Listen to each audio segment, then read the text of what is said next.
Le Kremlin a fait une nouvelle déclaration concernant le plan de paix de Donald Trump, exigeant que le processus de paix soit désormais discuté exclusivement à huis clos. Le porte-parole du Kremlin, Peskov, a affirmé que les envoyés de Trump, Vitkov et Kushner, ont collaboré avec la délégation ukrainienne à Miami. C'est précisément sur la base de ce plan de paix que Vladimir Poutine a presque approuvé à Moscou au début du mois, lorsque les Américains étaient au Kremlin. Dans le même temps, Moscou a déclaré qu'elle n'accepterait aucune modification du plan de paix, à l'exception de celle proposée par le dictateur Poutine. Ici, les analystes occidentaux remarquent déjà que Trump sauve ouvertement le régime de Poutine dans cette guerre. En fait, l'intervention de Trump n'a fait que prolonger la guerre, qui aurait pu se terminer plus tôt.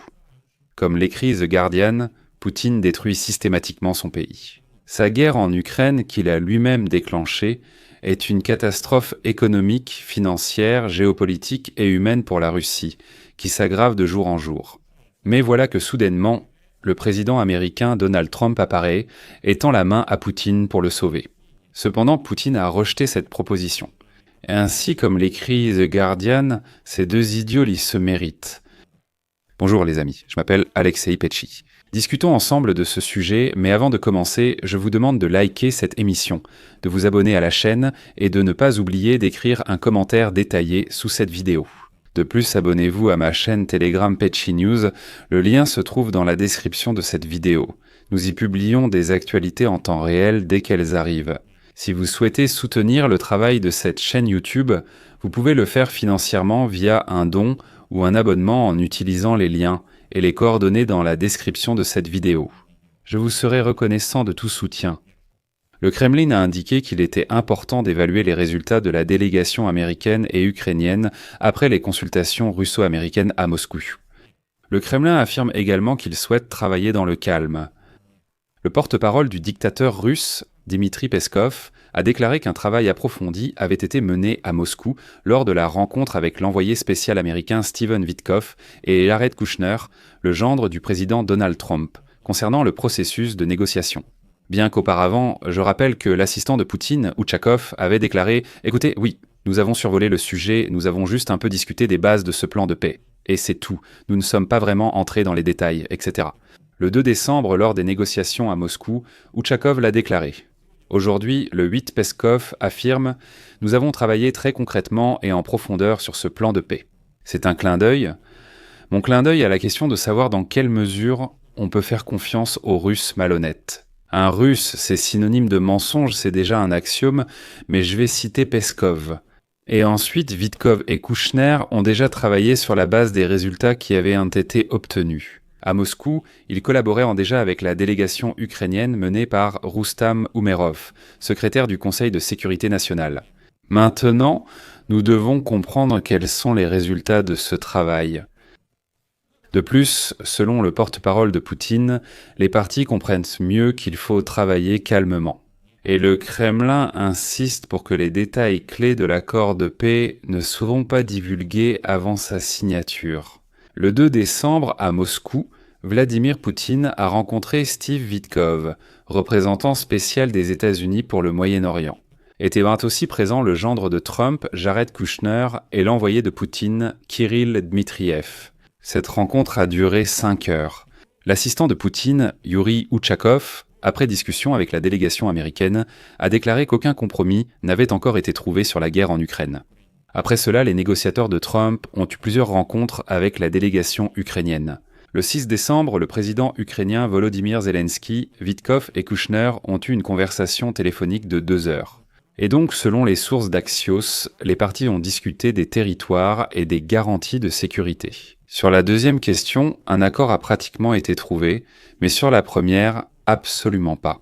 Et aujourd'hui, Zelensky a déclaré ouvertement que les négociations sont à nouveau dans l'impasse. Et aujourd'hui, le chroniqueur du journal The Guardian, Simon Tisdall, a affirmé avec assurance que l'intervention de Trump ne fait que rendre cette guerre interminable. Citation.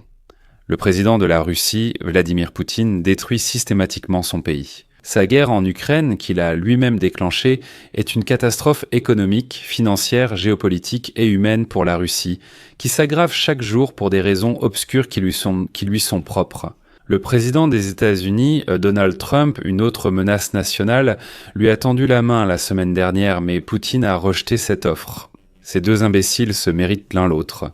Un accord de paix à Moscou récompensait l'agression russe en cédant de larges terres ukrainiennes, menaçait l'indépendance de Kiev et affaiblissait sa défense contre d'éventuelles attaques. L'accord de Trump, s'il avait pu être avancé, aurait divisé les États-Unis et l'Europe, sapé l'OTAN, soutenu l'économie russe et, probablement, renversé le gouvernement. Tout cela constitue des objectifs clés de la guerre menée par la Russie. Mais Poutine, souffrant de fantasmes néo-impériaux et d'une obsession de marquer l'histoire, a dit non. Il pense pouvoir tout obtenir, voire plus. En poursuivant la lutte, il a convaincu le naïf Trump que la victoire de la Russie était inévitable et que les véritables fauteurs de guerre étaient les Européens rusés. Mais en réalité, Poutine n'a atteint aucun de ses objectifs dans cette guerre. De plus, après 2 années de croissance artificiellement stimulée par l'augmentation des dépenses de défense, les revenus pétroliers et gaziers de la Russie, qui représentent jusqu'à la moitié du budget de l'État, ont chuté de 27% en glissement annuel. Et le pays est menacé par la récession. L'inflation a grimpé à 8% et les taux d'intérêt dépassent 16%. Je vais citer une autre statistique publiée. Le déficit budgétaire augmente, plus de la moitié du fonds souverain liquide de la Russie a été dépensé depuis 2022. Les monopoles d'État sont criblés de dettes, les investissements étrangers se sont effondrés, les dépenses pour l'importation de biens stratégiques ont augmenté de 122% et les impôts pour la population augmentent rapidement. Et tout cela pour financer la guerre de Poutine en Russie. Nous devons même payer plus pour noyer notre chagrin dans l'alcool, car la vodka devient plus chère. De plus, l'Ukraine a découvert le point faible de la Russie, les raffineries de pétrole, les oléoducs et la flotte fantôme de pétroliers. Kiev cible fréquemment des sites énergétiques au cœur de la Russie, causant panique et pénurie de carburant. En parallèle, Rosneft et Lukoil, deux géants russes de l'énergie, traversent de graves difficultés car les acheteurs asiatiques, surtout en Chine, cherchent à éviter à la hâte les sanctions américaines. La destruction de la Russie par Vladimir Poutine s'accompagne d'une chute brutale de l'influence géopolitique de l'Ukraine. Enlisé en Ukraine, Moscou ne pouvait qu'observer la Syrie, un allié précieux au Moyen-Orient, se tourner vers l'Occident, tandis que l'Iran subissait les frappes des États-Unis et d'Israël. À présent, même le Venezuela cherche en vain du soutien, les relations avec la Chine sont rompues et la Russie humiliée est réduite au rôle de partenaire junior dépendant. La semaine dernière, lors de sa visite en Inde, Poutine semblait dépendre d'un pays qui, sous la pression des États-Unis, boycotte désormais le pétrole russe. Et donc, Tisdale en conclut qu'il aurait fallu continuer à faire pression sur la Russie et non la sauver. L'échec récent des négociations américaines a de nouveau mis en évidence la stratégie absurdement unilatérale de Trump envers l'Ukraine.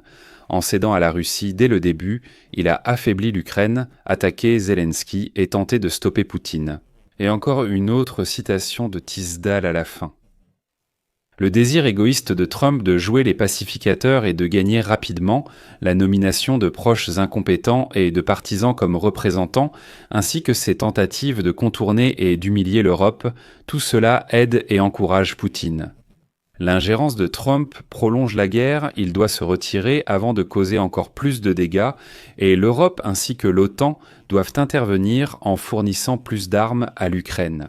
Des prêts pour compenser les pertes grâce à la confiscation des avoirs russes. En appliquant des sanctions énergétiques, des mesures cinétiques plus strictes en réponse au sabotage et aux cyberattaques, ainsi qu'en faisant preuve d'une détermination plus unie pour aider à mettre fin à l'ère de la terreur de Vladimir Poutine, je vais ici mettre des points de suspension. Partagez votre avis et vos conclusions dans les commentaires sous cette vidéo, abonnez-vous à la chaîne, cliquez sur la cloche et n'oubliez pas de mettre un like. C'est tout pour aujourd'hui. Prenez soin de vous, au revoir.